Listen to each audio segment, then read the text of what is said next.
একজন দালালে একটা প্রবাসী জীবন একবারে নষ্ট করে দিতে পারে। আমি ভাই 2016 সালে মালয়েশিয়া আইছি।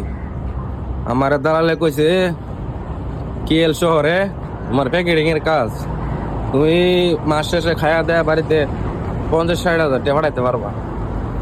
তা আমারে যে আশ্বাস ভরসা দিছে, তা আমি আশ্বাস ভরসা আইছি। আমার পরে ভাই আমারে মালয়েশিয়ার এয়ারপোর্টের থেকে এক টেস্কি তুড়াইছে। আমার লগে আরো আসলে সরষের জন করে গাড়ি চালাইতে চালাইতে আপনার লেগে গেছে গা পাহাং ডিস্ট্রিক্ট।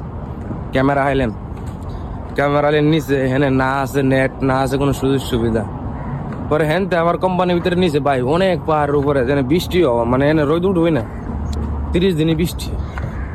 পরে যাই হোক এনে কাজ করতেছি, খাওনের ভাই যে সমস্যা না আছে বাড়িতে, যে কম বাড়িতে যে ফোন দিয়া কম যে আব্বা আম্মারে যে আমি বিদেশ আইসি সুইজারল্যান্ডে, আমার লাগে চিন্তা করো না, এই কথাটা পর্যন্ত ভাই কইতে পারছি না, বুঝছেন।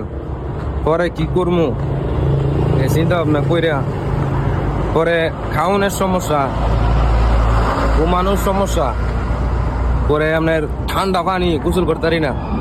যাই হোক সব কষ্ট সহ্য হইলো, বেতনের দিক দিয়ে ভাই এক করে বেতনটা পাইলে খালি মাথা ঘুরা, খালি মাথা ঘুরা, 2-3 দিন মাথা ব্যথা তাই।